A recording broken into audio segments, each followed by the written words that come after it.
Cyber ક્રાઇમે Mumbai એરપોર્ટથી ઝડપ્યો હતો અને મહિલાની તસવીરનું પોસ્ટર બનાવી નીચે સેક્સ વર્કર લખીને નંબર મૂક્યો હતો.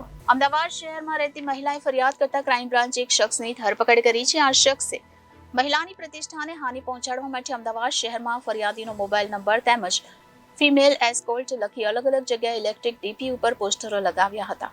આ પોસ્ટરના કારણે ફોન કોલ્સ આવતા મહિલા હેરાન પરેશાન થઈ ગઈ હતી. ટેકનિકલ પુરાવાના આધારે તપાસ કરી જેથી તેણે પોસ્ટર લગાવનાર વિરુદ્ધ ફરિયાદ આપતા ક્રાઇમ બ્રાન્ચે ગુનો દાખલ કર્યો હતો. ક્રાઇમ બ્રાન્ચે ટેકનિકલ પુરાવાના આધારે તપાસ કરતા આ ગુનો આરોપી મધવિન ચિરાગ કામતથી કર્યો હોવાનું જણાયું હતું. આરોપી વિદેશમાં હોવાનું જાણવા મળતા તેની વિરુદ્ધ એલઓસી રિપોર્ટ તૈયાર કરાવ્યો હતો. ત્યારબાદ આરોપી ટેનિસ પ્લેયર હોય ટુર્નામેન્ટ રમવા વિદેશ પ્રવાસ ઉપર હોવાથી જે મુંબઈ એરપોર્ટ ખાતે ઉતરતા તેને ડિટેન કરવામાં આવ્યો હતો. તેનો કબજો મેળવી આ ગુનામાં અટક કરવામાં આવી છે.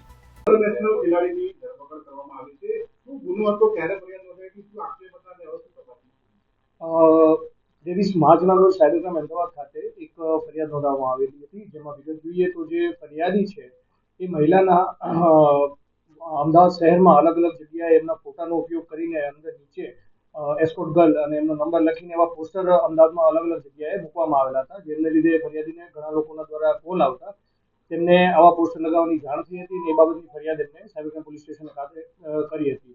તો એ તપાસના અંતે અમે જે સીસીટીવી ફૂટેજ આ એરિયાના છે એ બધા એનાલિસિસ કર્યા હતા બધી જગ્યાના, અને એને અંતે જે શંકાસ્પદ વ્યક્તિ હતી એ જણાઈ આવી હતી અને એમના બાઇકનું અમે જે પોસ્ટર લગાડવા જે વ્યક્તિ જઈ રહ્યો છે એમને ટેકનિકલ એનાલિસિસ કરતા એ ખ્યાલ આવ્યો હતો કે એ બાઇક જે આરોપીની ધરપકડ કરવામાં આવી છે માધવિન કામતનું હતું અને પોતે ત્યાં એમને પોસ્ટર લગાડેલું હતું.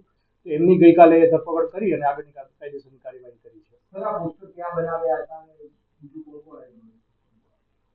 વિગત જોઈએ તો એમને જે ફરિયાદી છે એમના આ ફોટો ઇન્સ્ટાગ્રામ પરથી મેળવેલા હતા અને ત્યારબાદ એમની પ્રિન્ટ કઢાવી અને એમની નીચે એવું લખાણ લખી અને અત્યાર સુધીની તપાસમાં એ આવ્યું છે કે અમદાવાદમાં 3 જગ્યાએ આ પોસ્ટર એમને લગાડેલા હતા અને 2 પોસ્ટર ત્યારબાદ એમને પોતે જ ફાડેલા હતા. કારણ શું સાહેબ આવું કરવા માટે? એ એકચ્યુઅલી ફરિયાદીને ઓળખે છે ઘણા સમયથી અને કોઈ બાબતથી એમને ફોનમાં એક વિવાદ થતા ફરિયાદી દ્વારા જે શબ્દો કહેવામાં આવ્યા હતા એમનું એને બંદૂક થતા એનાથી ઉશ્કેરાઈને ત્યારબાદ એમને આ ફોટા બધે પોસ્ટર લગાવેલા હતા. આરોપી કોણ છે અત્યાર સુધી નહીં પકડવા પાછળનું કારણ શું હતું અને આરોપી પ્રોફાઇલ કહેશો?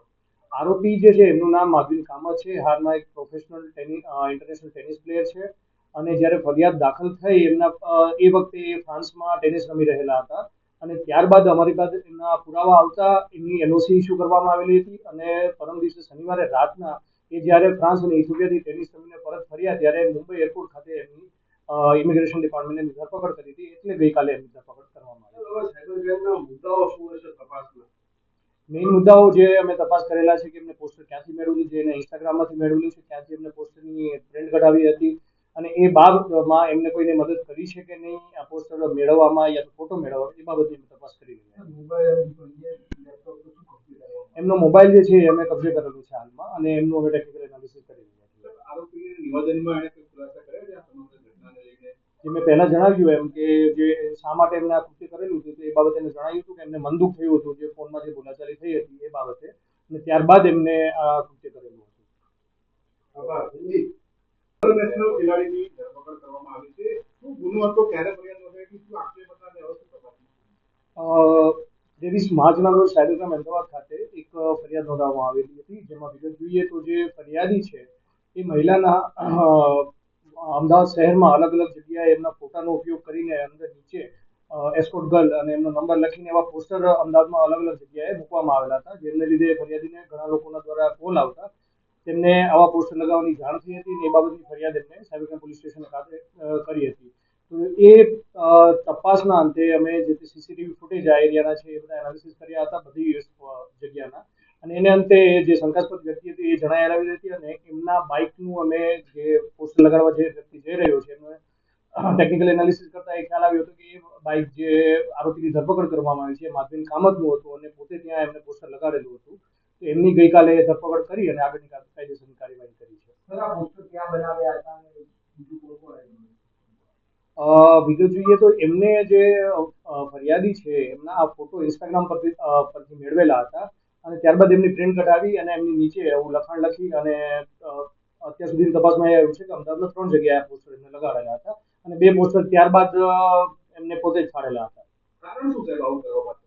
એ એકચ્યુઅલી ફરિયાદીને ઓળખે છે ઘણા સમયથી, અને કોઈ બાબતથી એમને ફોનમાં એક વિવાદ થતા ફરિયાદી દ્વારા જે શબ્દો કહેવામાં આવ્યા હતા એમનું એને મનદુખ થતા એનાથી ઉશ્કેરાઈને ત્યારબાદ એમને આ ફોટા બધે પોસ્ટર લગાવેલા હતા. આરોપી કોણ છે અત્યાર સુધી નહીં પકડવા પાછળનું કારણ શું હતું અને આરોપી પ્રોફાઇલ કહેશો? આરોપી જે છે એમનું નામ માધુરી કામત છે. હાલમાં એક પ્રોફેશનલ ઇન્ટરનેશનલ ટેનિસ પ્લેયર છે, અને જ્યારે ફરિયાદ દાખલ થઈ એ વખતે એ ફ્રાન્સમાં ટેનિસ રમી રહેલા હતા, અને ત્યારબાદ અમારી પાસે એમના પુરાવા આવતા એમની NOC ઇસ્યુ કરવામાં આવેલી હતી, અને પરમ દિવસે શનિવારે રાતના એ જ્યારે ફ્રાન્સ અને ઇથોપિયાથી ટેનિસ રમીને પરત ફર્યા ત્યારે મુંબઈ એરપોર્ટ ખાતે એમની ઇમિગ્રેશન ડિપાર્ટમેન્ટે ધરપકડ કરી હતી. એટલે ગઈકાલે એમની ધરપકડ કરવામાં આવી. હવે સાયબર ક્રાઇમના મુદ્દાઓ શું હશે તપાસના? મેઇન મુદ્દાઓ જે અમે તપાસ કરેલા છે કે એમને પોસ્ટર ક્યાંથી મેળવેલું છે, એને ઇન્સ્ટાગ્રામમાંથી મેળવેલું છે, ક્યાંથી એમને પોસ્ટરની પ્રિન્ટ કઢાવી હતી, અને એ બાબતમાં એમને કોઈને મદદ કરી છે કે નહીં આ પોસ્ટર મેળવવામાં યા ફોટો મેળવવામાં, એ બાબતની અમે તપાસ કરી રહ્યા છીએ. એમનો મોબાઈલ જે છે એ અમે કબજે કરેલું છે હાલમાં, અને એમનું અમે ટેકનિકલ એનાલિસિસ કરી રહ્યા છીએ. આરોપીના નિવેદનમાં એણે કોઈ ખુલાસા કર્યા છે આ સમગ્ર ઘટનાને લઈને? જે મેં પહેલા જણાવ્યું એમ કે જે શા માટે એમને આ કૃત્ય કરેલું હતું તો એ બાબતે એમને જણાવ્યું હતું કે એમને મનદુખ થયું હતું જે ફોનમાં જે બોલાચાલી થઈ હતી એ બાબતે, અને ત્યારબાદ એમને આ કૃત્ય કરેલું હતું. આભાર. Hindi. Bureau report Janadesh news, Ahmedabad.